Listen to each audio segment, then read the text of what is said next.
Dia da Vinícius. Tudo Que bem? maravilha. Tudo bom e você? Graças a Deus, bem. Essa tecnologia nos deixa tensos, né?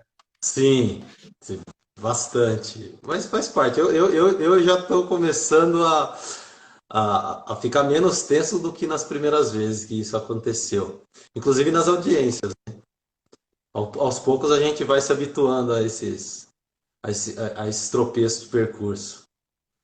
Com certeza. Agora tudo é novidade, mas com o tempo a gente vai tirar de letra e daqui a pouco a gente está fazendo audiência completa por esse meio.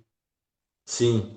E, bom, eu quero inicialmente cumprimentar o José Antônio Ribeiro, que é um colega bastante reconhecido entre os próprios juízes, não só da 15ª, entre todos os juízes de todos os tribunais, né? É um professor renomado, autor, escritor, com diversas obras, inclusive, como eu já adiantei aqui, com estudos excelentes na área de responsabilidade civil, de doença ocupacional, acidente do trabalho, que fez 3 lives com o César Pritch, né? Pritch, que ele chama. Excelentes, recomendo vocês assistam. E tem obras também nessa área, sem contar, né, a sua atuação, enfim, no processo do trabalho e outras matérias também relacionadas à seara trabalhista. Hoje, nós vamos conversar sobre audiências trabalhistas telepresenciais e o procedimento emergencial. E o José Antônio, ele, assim que nós convidamos, ele prontamente aceitou. E vai ser bastante interessante essa nossa troca de ideias e de informações. Se você quiser fazer as primeiras considerações, na sequência a gente começa a abordar o tema. José Antônio, a palavra é sua. Tá. Bom, Vinícius Taveira, primeiramente eu quero agradecer o convite para participar dessa live com você aqui no Hierarquia Dinâmica. Você que é um jovem juiz, mas já um professor respeitado aí em Campinas e região. Acho que você começou lá em Minas, depois veio para cá, né? E tenho uma gratidão por isso, por estar na sua live, para a gente poder conversar sobre essas questões tão importantes de audiência, de procedimento. E eu te agradeço também por ter acompanhado as nossas lives com o César Pritz, com a Arani e outros colegas que vieram por aqui no Sejad.curso. Uma boa noite para todos e todas que estão nos acompanhando, os seus alunos, os meus alunos. É uma satisfação enorme, até porque, me permita dizer, eu tenho um grande respeito e amizade com o teu pai, o desembargador Orlando Taveira, né? Amigo de longa data. Então, me sinto entre amigos. Que bom. Bom, vamos então ao que interessa hoje, né? Que o tempo urge e o Instagram ele nos espreme com a contagem regressiva. Então, vou fazer primeiro uma rápida introdução e aí eu vou trazer algumas questões controvertidas para a gente poder discutir, você trazer um pouco do seu conhecimento para a gente. Bom, como todos nós sabemos, né? Nós vivemos nesses últimos meses um período absolutamente extraordinário, diferente de tudo daquilo que a gente previa até pouco tempo atrás. E a pandemia ela impôs a necessidade do isolamento social, do distanciamento social, da quarentena e agora, ultimamente, em determinados locais também o lockdown. E com a finalidade de se adequar a essa realidade, né, e de evitar a disseminação do vírus, o Poder Judiciário também se adaptou a essa nova situação e, por meio de atos do CNJ, do CSJT e dos diversos tribunais regionais, foram suspensas as atividades presenciais da Justiça do Trabalho, inclusive audiências, né, e suspensos os prazos também num primeiro momento. Mas diante da falta de perspectiva de retomada do normal, se é que isso voltará a ocorrer, né? O CNJ, mais recentemente, depois de quase 2 meses de suspensão das atividades presenciais e dos prazos, determinou a retomada gradativa dos prazos e o CSJT e o CNJ passaram, né, a incluir as audiências telepresenciais como atividades essenciais do Poder Judiciário, de modo que as audiências, de acordo com as regulamentações do CNJ, do CSJT e da Corregedoria Geral, passaram, né, gradativamente a ser retomadas. Isso tem gerado muita discussão, né?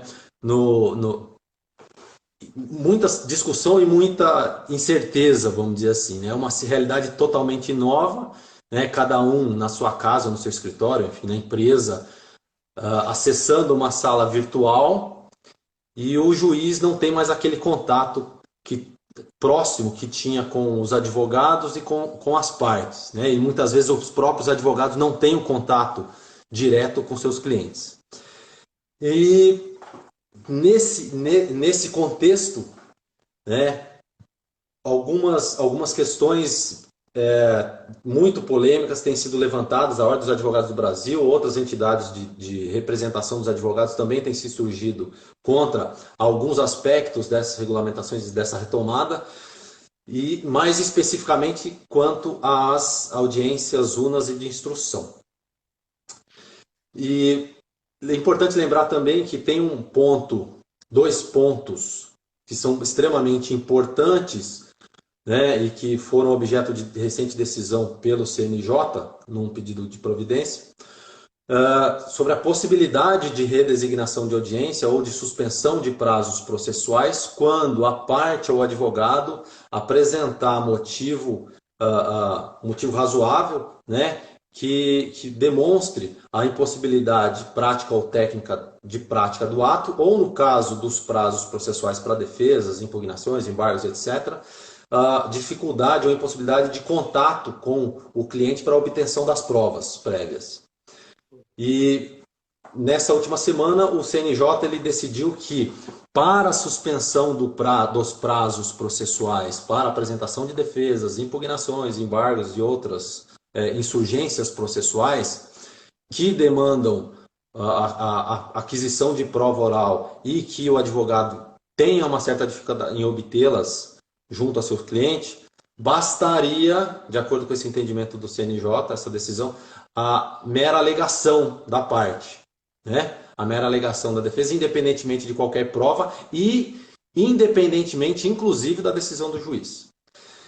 E ontem, hoje é 20, antes de ontem, né, o CNJ ele publicou um esclarecimento sobre essa decisão recente para sanear dúvidas, esclarecendo que essa decisão ela se aplicaria exclusivamente para esses casos específicos de defesa, impugnações, embargos, etc., não a outros atos, assim como, inclusive audiências. Então, no caso das audiências, demandaria, de acordo com esse esclarecimento, demandaria a decisão judicial.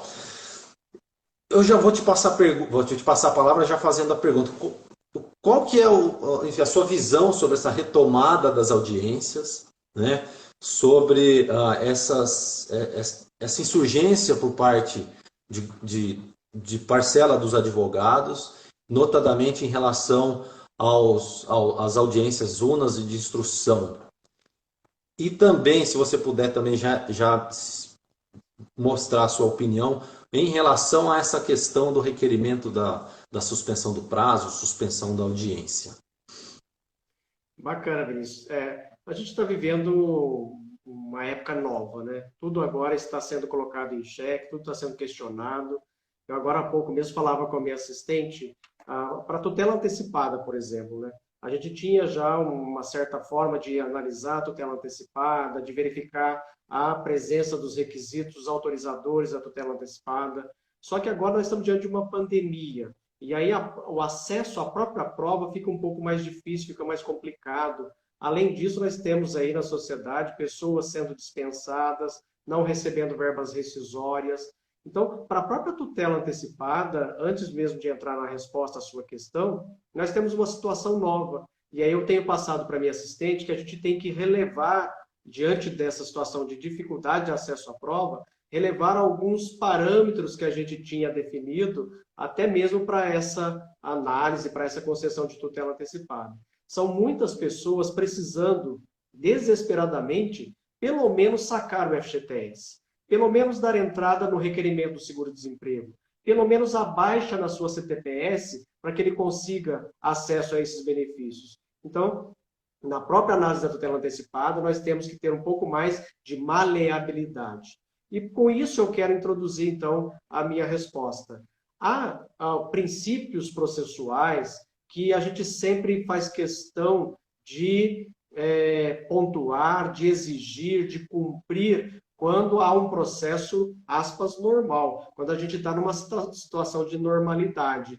Mas diante de uma pandemia, de isolamento social, a gente tem que, aspas, flexibilizar o procedimento, flexibilizar até a ideia dos próprios princípios, e eu tenho dito isso nas minhas lives, Vinícius, você deve estar acompanhando, a gente vai ter princípios novos a partir de agora, a gente vai ter que entender de modo distinto alguns princípios, né? Porque se a gente levar a ferro e fogo os princípios processuais, especialmente aqueles que, não observados, levariam a uma nulidade processual, a gente vai ter muita dificuldade. E todo esse esforço da magistratura, meu, seu, de tantos juízes, acabaria sem resultado concreto, né? Então, agora nós temos que verificar que os advogados estão realmente muito temerosos, a boa parte deles está com um certo temor de fazer as audiências, tem um advogado que realmente está com dificuldade de acesso à prova,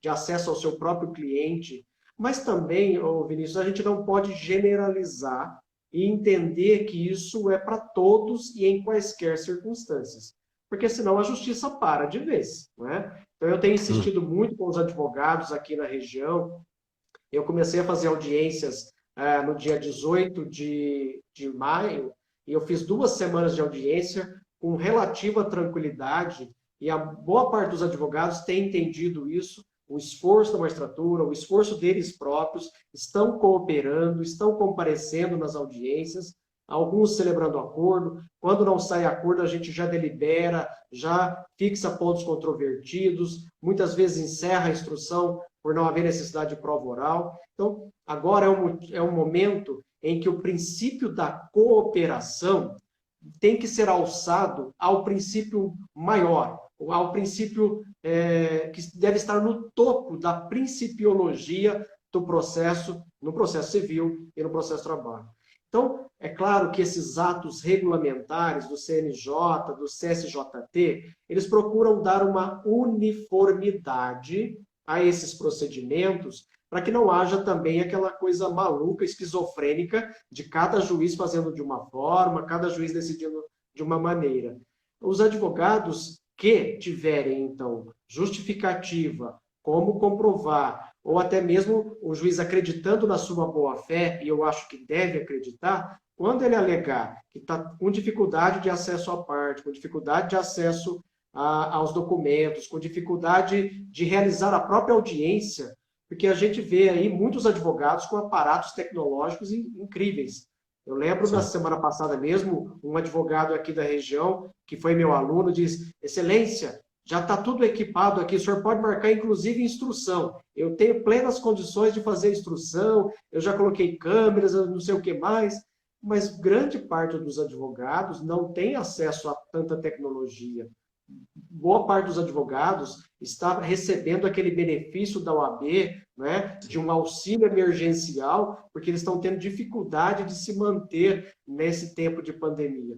Então, primeiro, eu acho que o advogado, por lealdade, por cooperação com o juízo, não deve simplesmente peticionar requerendo a não realização de audiência ou dizendo que não tem como produzir a defesa, juntar documentos. Ele deve fazer isso em situações excepcionais, onde realmente não seja possível. E, por lealdade e cooperação, justificar. Então, não basta requerer. Embora o CNJ parece que dê essa interpretação, isso seria muito ruim, porque, de novo, o nosso esforço vai por água abaixo. Se a maior parte dos advogados vier com simples petição, sem justificativa, requerendo adiamento de audiência, não realização ou não juntada de provas. Eu acho que, em nome da cooperação, tende a haver motivação e, de preferência, com alguma prova incipiente, um indício de prova que seja, dessa situação que ele está alegando, de não acesso à prova, de não acesso à parte. Você não acha que isso aí nós teríamos um processo mais justo, mais correto? Sim, com relação à suspensão dos prazos para esses atos que demandam acesso à prova documental, né, tem que analisar o caso concreto e verificar se essa alegação se ela é verossímil, né? Esse tipo de alegação, por exemplo, por uma grande empresa e também por um grande escritório, representada por um grande escritório de advocacia, né, com um longo prazo para apresentação da defesa, em determinadas situações, 15 dias úteis, ou eu sei que algumas varas aqui de Campinas consideram 30 dias, que são 30 dias úteis, vão virar lá 45 dias, talvez, né? Me parece que nessas hipóteses é pouco verossímil esse tipo de alegação. Agora, em outros casos, como você falou, se vindo uma alegação com algum indício, ou dependendo da alegação, né, a gente pode partir da presunção de que aquela alegação é verídica, né, por conta do cenário que nós vivemos. Mas com relação às audiências, eu tenho me colocado numa situação de muita cautela na análise desses requerimentos e com bastante sensibilidade, porque eu sei que muitos reclamantes e também parte dos reclamados, né, tem dificuldade com o manuseio da tecnologia, inclusive, já mencionaram isso aqui nos comentários. Muitos dos reclamantes, especialmente, não têm condições financeiras de manter, de contratar um serviço de internet rápida, né? Boa parte deles tem internet pré-paga, não tem computadores em casa, né?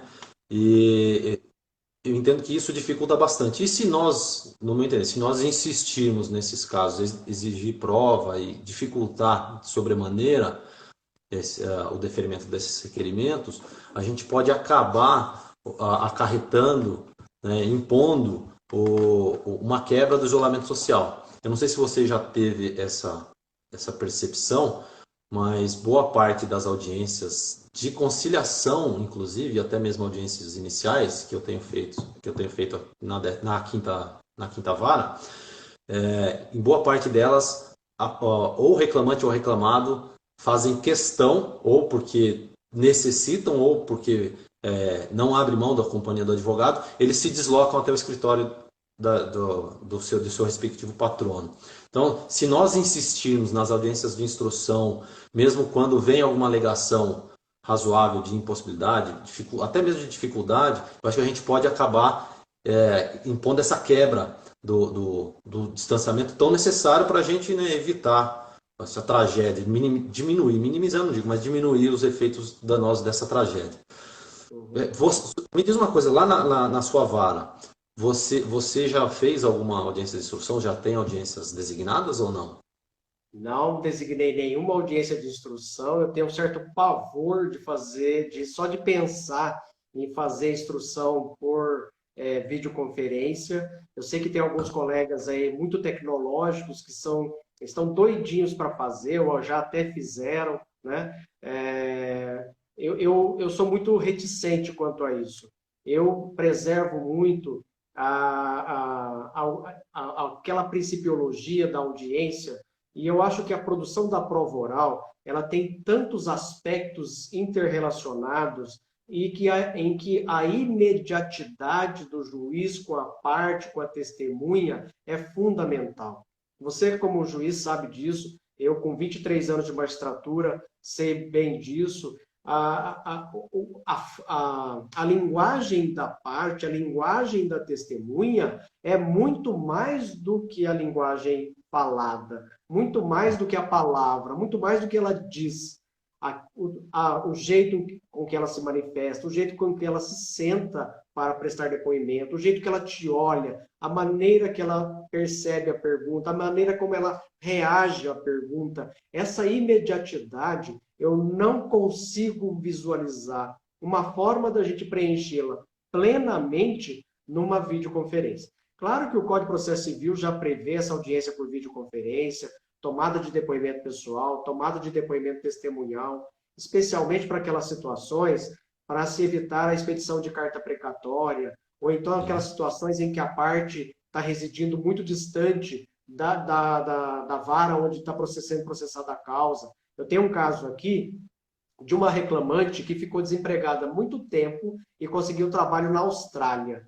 E para ela vir da Austrália para cá para fazer uma audiência, isso tem um custo absurdo. Então, para essas situações especiais, nós temos que ter soluções especiais. E aí, a audiência por videoconferência é realmente uma ferramenta utilíssima que a gente tem que passar a utilizar para evitar com que uma pessoa, uma testemunha, a parte, tenha que se deslocar de outra cidade, às vezes de outro país. Mas para as audiências em geral, para todas as instruções, eu acho bastante temerário. Talvez num futuro próximo ou no futuro médio, nós tenhamos condições de contornar esse princípio da imediatidade, outros princípios importantes, como o princípio da incomunicabilidade das testemunhas, outro que Uhum. não é princípio, mas que é uma regra rígida de procedimento, que é da ordem dos depoimentos, né? A menos que o juiz faça a inversão do ônus da prova, ele ouve primeiro o reclamante, depois a reclamada. Ouve primeiro as testemunhas do reclamante, depois as testemunhas da reclamada. E de Aham. modo com que todos fiquem na sala de audiências para evitar comunicação entre as pessoas, testemunhas, parte, e também para que o juiz sinta ali a reação de todo mundo, porque o juiz, ô Vinícius, ele é um semideus, né? Ele é um ser especial. Ele tem uma visão panorâmica extraordinária. Então, ele vê tudo o que está acontecendo na sala de audiência. Aquela testemunha que já prestou depoimento e que está sentadinha ali, eu estou de olho para saber as reações que ela está tendo no depoimento da testemunha que está prestando depoimento agora. Todo esse contexto não dá, com todo respeito, para a gente aplicar na audiência telepresencial. Eu não consigo vislumbrar isso. Então, a gente vai ter que construir uma cultura nova. E eu acho que a construção dessa cultura, ela tem que respeitar tempo e espaço. Uma cultura só se faz, ela só permanece, ela só é aceita pela própria sociedade se ela é construída aos poucos, se ela é construída sem forçação de barra. Então, pode ser que no futuro próximo, médio, a gente tenha condições de superar tudo isso, criar novos princípios e fazer essas audiências de instrução de forma telepresencial. Agora, para as audiências iniciais, para as audiências de tentativa conciliatória e algumas outras que não demandam produção de prova oral, aí eu acho que se os advogados resistirem, eles perdem até mesmo um pouco do seu fundamento para não realizar a instrução. Porque aí começa a aparecer aquilo que não é muito aceitável em direito, a resistência pura e simples. Então, eu Uhum. penso que a OAB, o Ministério Público do Trabalho, como alguém já disse aqui nos comentários, realmente tem essa resistência à audiência de instrução, mas tem que ficar no campo da audiência de instrução. Porque eu já tive aqui casos de advogados dizendo: eu não tenho interesse em fazer audiência inicial, eu não tenho interesse em fazer audiência de tentativa conciliatória.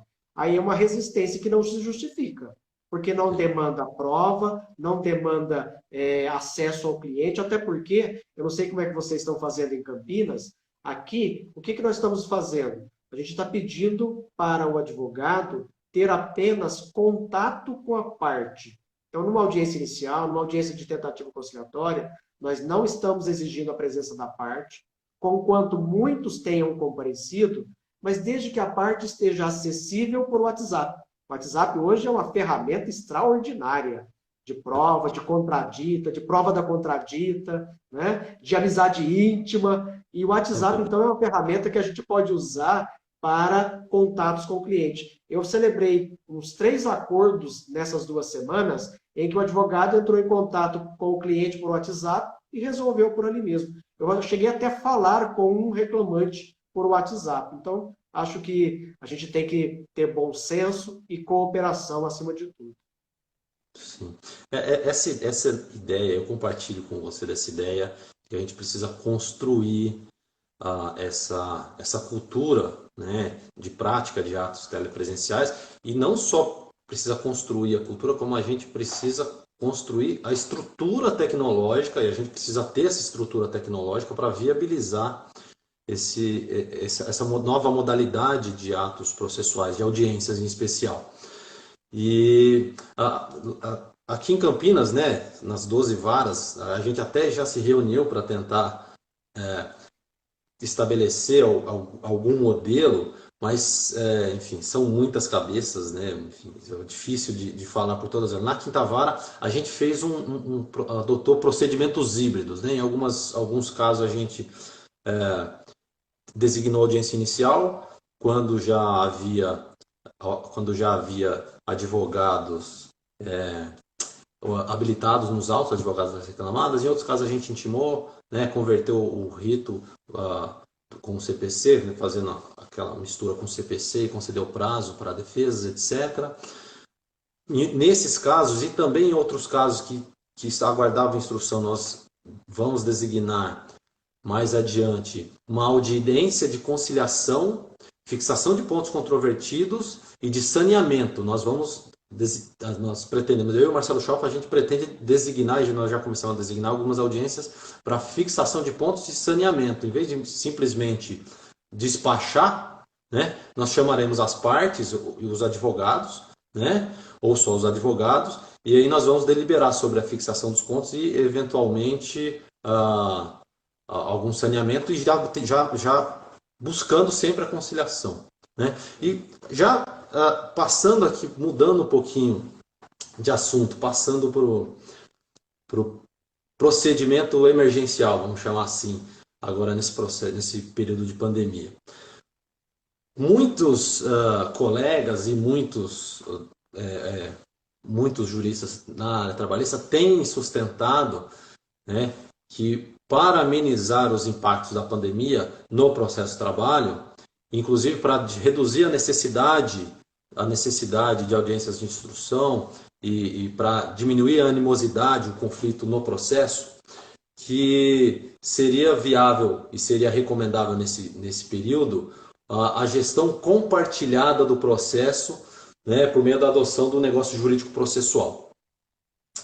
E, inclusive, isso foi objeto de calorosos debates lá no Ágora Trabalhista, que você era um dos protagonistas das discussões. Eu só olhando lá, só assistindo. E eu gostaria de saber se qual que é a sua opinião sobre a aplicação do negócio jurídico processual na seara trabalhista, né? Uma vez que o ato 11 da Corregedoria Geral faz referência ao artigo 190 do Código de Processo Civil, quando ele menciona sobre a possibilidade de adoção do rito do processo civil, né, com intimação para defesa, réplica, etc. Ao mencionar que as partes podem, de comum acordo, requerer a designação de conciliação, ele faz uma referência assim como quem não quer nada, ao 190 do CPC entre parênteses. Eu gostaria de saber se essa referência ao artigo 190, se ela de fato possibilita a adoção do negócio jurídico processual e quais seriam esses limites para a adoção no processo de trabalho. E agora você me tocou numa ferida que eu gosto de debater. Você tem acompanhado os nossos diálogos lá do Ágora. Eu e o Kleber Wack, que é um jurista extraordinário e não desiste nunca das teses dele, a gente fica debatendo lá por horas e horas e passa dias, depois a gente vai para o particular, né? Aí o pessoal, não, continua aqui, vamos debater por aqui mesmo.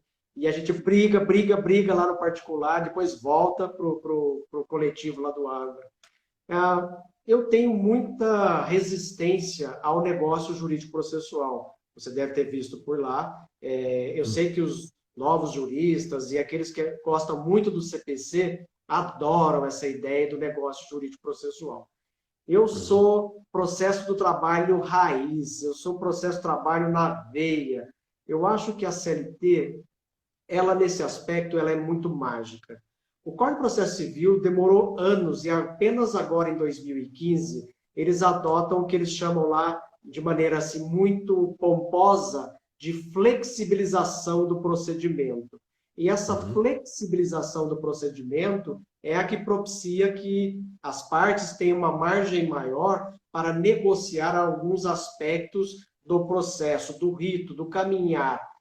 Vamos fazer conciliação antes da juntada de defesa? Vamos fazer a conciliação e, se não houver, a gente assina um prazo para a defesa? Vamos fazer instrução bipartida? Vamos fazer instrução em 13 ou 4 etapas? Vamos ver o que dá para fazer? Olha, o processo de trabalho é tão mágico que o artigo 765 da CLT já permitia tudo isso. Ele já Uhum. permitia essa flexibilização procedimental. Por isso que a CLT ela tem um regramento muito enxuto, muito objetivo, para que o juiz tenha ali somente um regramento básico de como proceder para fazer a chamada entrega da prestação jurisdicional.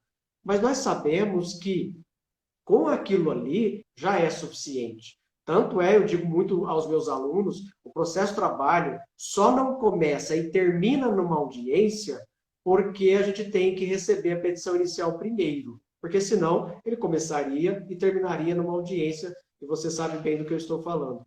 Pois bem, esse processo é lacunoso por escolha do próprio legislador, por escolha do próprio criador do processo de trabalho. Por quê? Porque aí ele permite ao juiz fazer diferente, adotar um novo rito, desde que observe o devido processo legal, desde que observe as garantias do contraditório e da ampla defesa, mas sempre objetivando um resultado útil para o processo.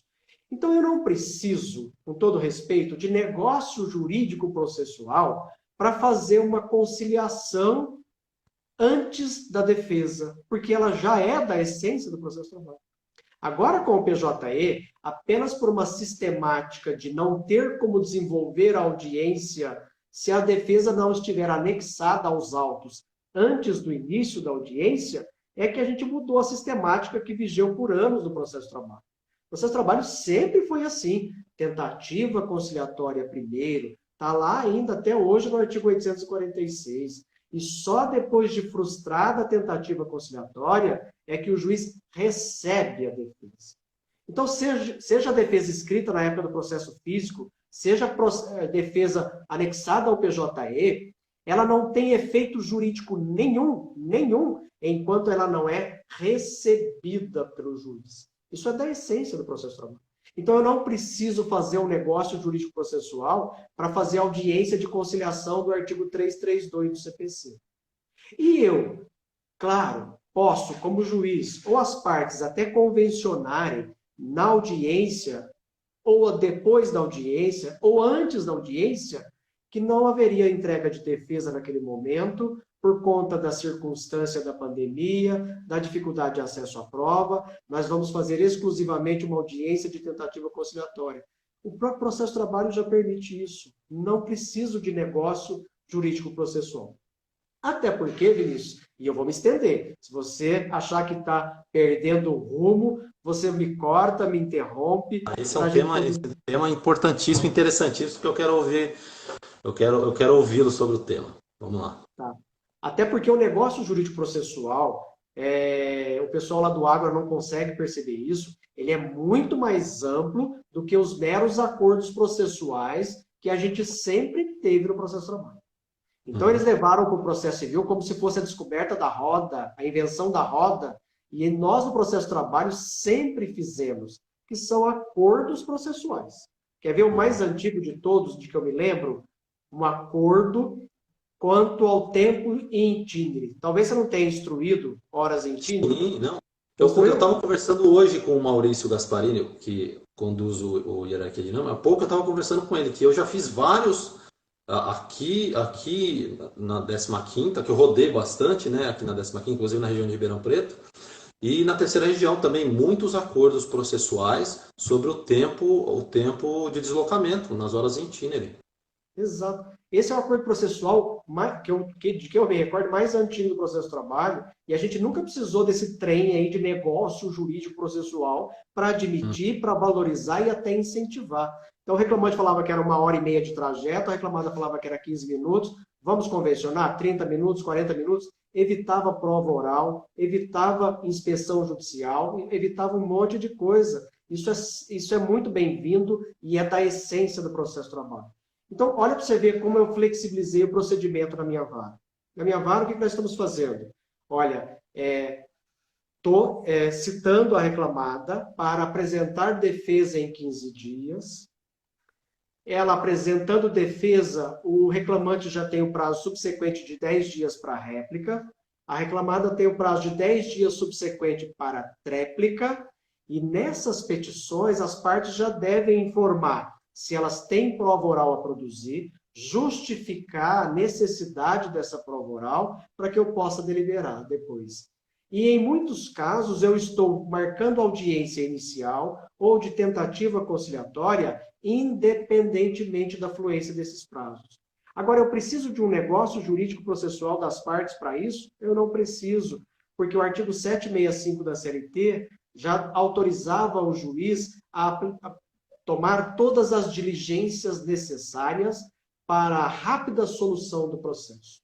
Então, se eu não tenho condições de fazer audiência presencial, eu tenho que buscar no sistema processual, com base no artigo 769 da CLT, que me permite aplicar normas do CPC nas lacunas e havendo compatibilidade com o processo de trabalho, todo o regramento do CPC. Então, há juízes do trabalho que já faziam isso, não faziam audiência inicial, já assinavam prazo para defesa em secretaria, prazo para réplica, muitas vezes já encerrava, sem falar que isso se trata de negócio processual, sem pensar no negócio processual para isso. É a flexibilização do procedimento, mais uma vez, que já é autorizada pelo próprio processo de trabalho. E se a gente admitir negócio jurídico processual mais amplo, que não é o mero acordo processual, nós vamos ter que admitir negócios bem interessantes, como eu tenho ponderado. Olha, vamos imaginar então que as partes vão criar o procedimento delas.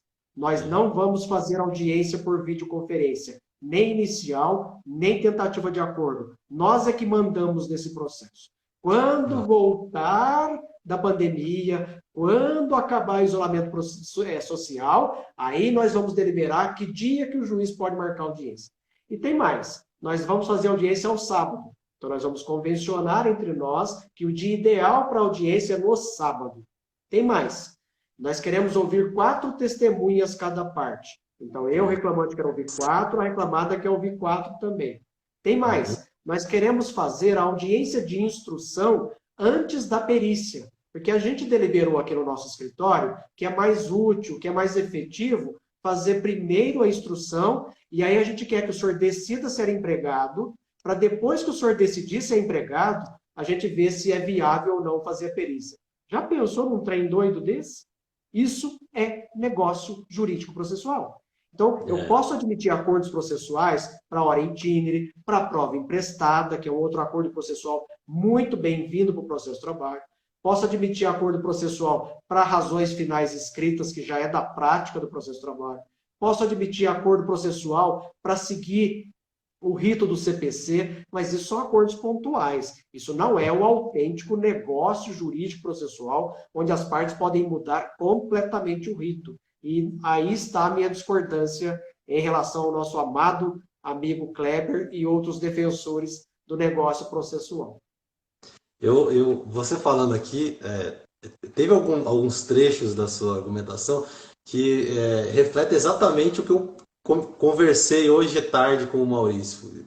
Quando faz referência ao 765 da CLT, né, que a gente já tem poderes para conduzir o processo da forma que melhor atribua a ele um resultado útil, né, uma melhor efetividade.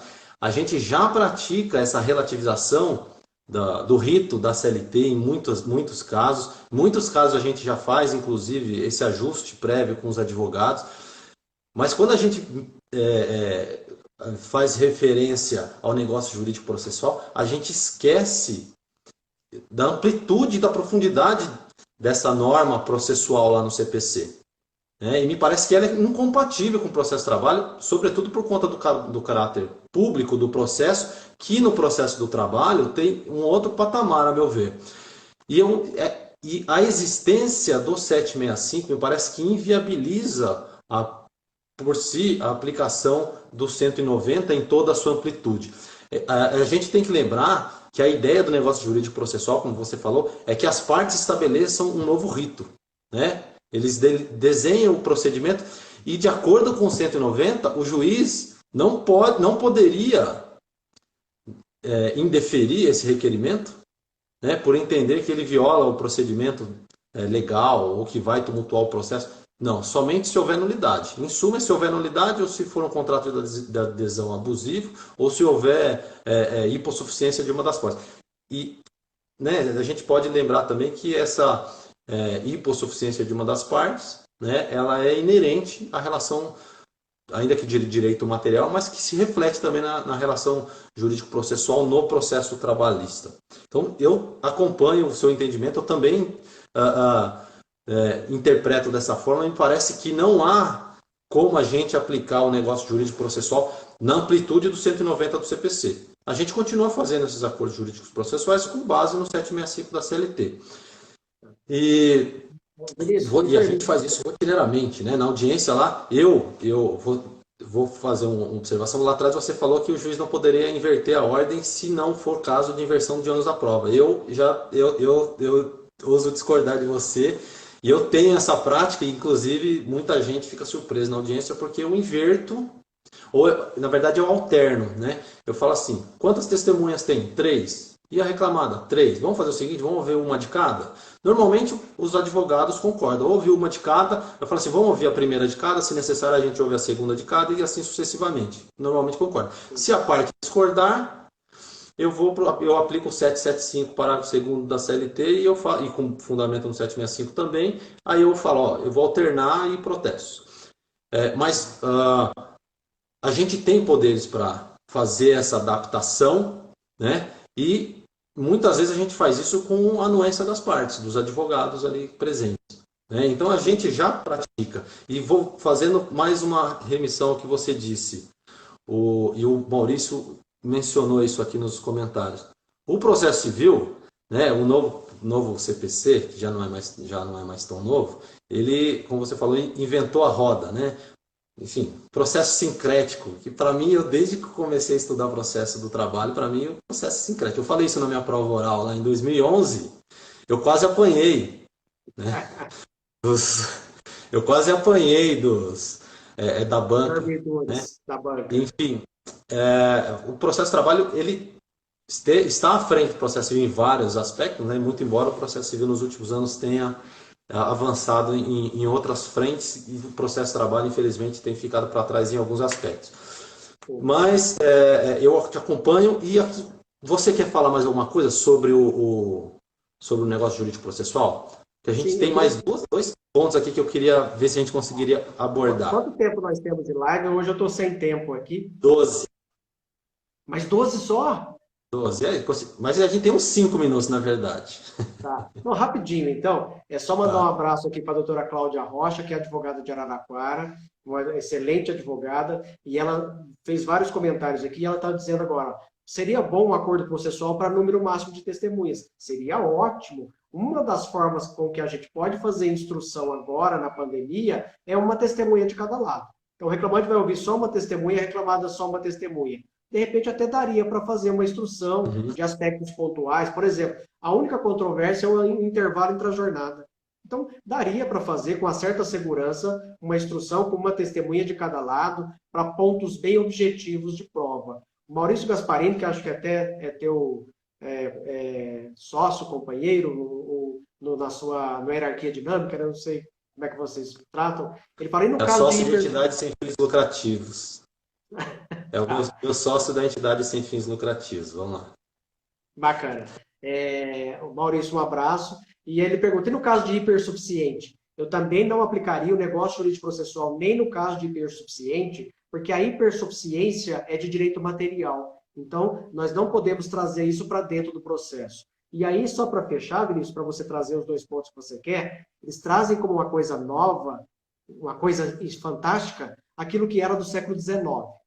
Então, era aquela velha luta entre publicismo e privatismo do processo. Naquela época imperava o privatismo. O negócio jurídico processual é uma tentativa de os advogados dominarem o processo, estabelecerem as suas regras e o juiz ficar refém dos advogados. Nem o advogado tem que ficar refém do juiz e nem vice-versa. Mas voltar ao século XIX não me parece uma boa coisa.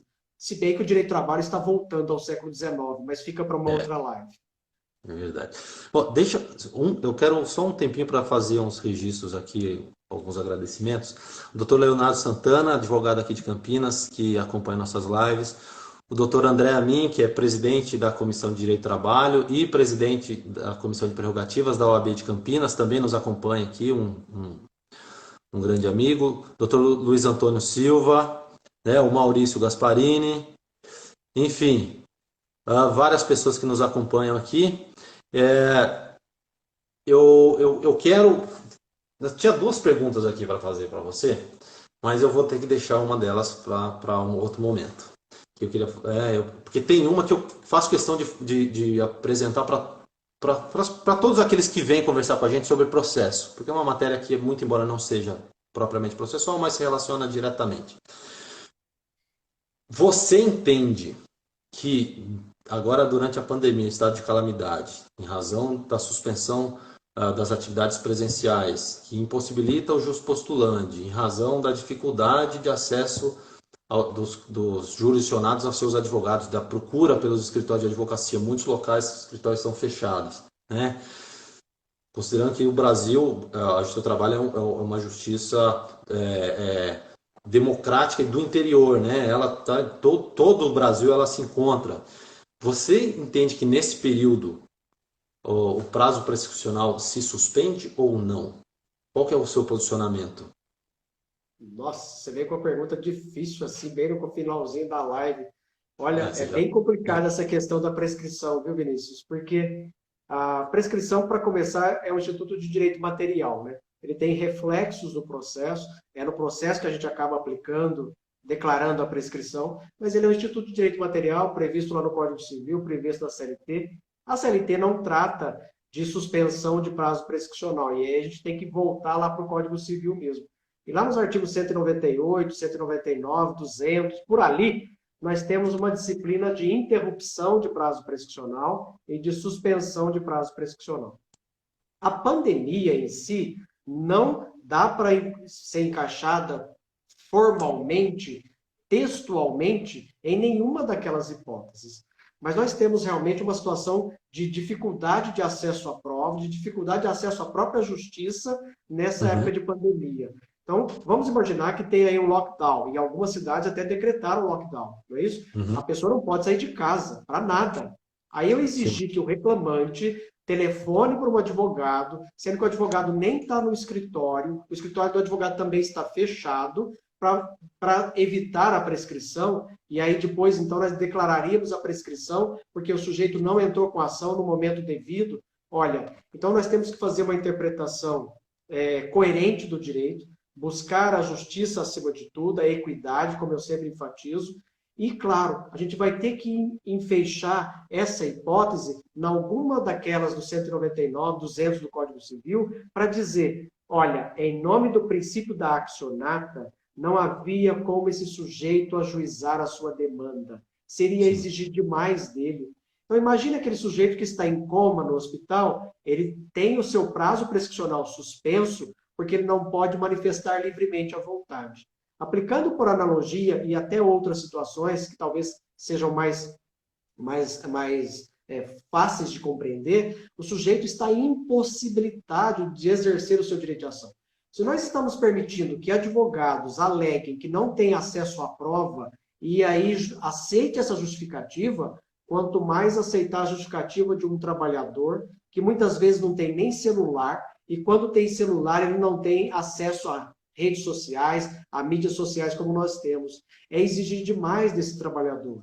E como a gente não pode pontuar, o seu Zé tem condições, o hipersuficiente tem, esse aqui é um pouquinho melhor, ele tem uma condição econômica melhor, a gente tem que ter uma regra, uma diretriz para todos. E eu, então, vou aceitar na minha vara, sim, a ideia da suspensão da prescrição ou até da interrupção da prescrição, a não contagem do prazo prescricional, que começaria nesse período de pandemia. Eu acho muito ético da nossa parte, muito justo da nossa parte, aceitar a não fluência do prazo prescricional ou a suspensão do prazo prescricional até que acabe o isolamento social. O que você acha? Eu vou nessa linha também. Eu vou nessa linha, com esse mesmo fundamento, né? Lembrando que a OJ 375 traz uma hipótese de suspensão, impedimento de prescrição por impossibilidade de manifestação da vontade, como você disse. Lembrando que o Código Civil foi alterado, né? Então a gente não estaria mais enquadrado em nenhuma das hipóteses do Código Civil, esse caso da OJ 375. E veja, isso não é uma discussão exclusivamente trabalhista, né? No direito civil, em outras áreas, eles também estão discutindo essa questão, tanto é que isso é objeto do PL que está prestes a ser sancionado, né, 1179, e que suspende a prescrição por um determinado período. Aí outra questão seria o termo inicial e final. Eu entendo que o termo inicial seria a suspensão, ou a decretação do estado de calamidade, ou a suspensão dos prazos processuais pelo CNJ, e o termo final deveria ser, eu tenho chegado a essa conclusão, que deve ser o término do estado de calamidade, por todos os argumentos que você já trouxe. Bom, aqui agora a gente tem que finalizar. Infelizmente, Deixa eu só o mandar um abraço reloginho... aqui, Vini. A Paula Claro, Lenza, claro. a Paula Lenza é uma colega juíza aqui de Ribeirão Preto. Sim. Ela fez várias pontuações durante a live. Paula, eu não tive tempo de responder a seus questionamentos. Ela coloca aqui que uma colega de Araraquara aceitou a petição inicial por WhatsApp. Eu aceitaria. Sim. Por WhatsApp, Sim. por Facebook. Você não tem ideia de advogado que está despachando comigo no Facebook. Nossa, não devia nem falar isso. Bom, eu quero aqui aproveitar também e agradecer a todos que nos acompanharam, né? Agradecer especialmente o José Antônio Ribeiro por compartilhar um pouquinho do seu amplo e vasto conhecimento.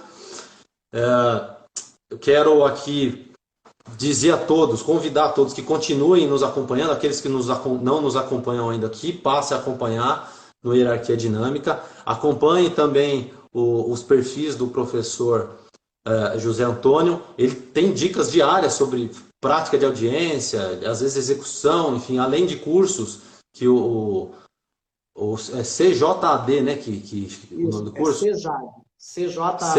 CJAD oferece cursos com turmas sempre lotadas, né?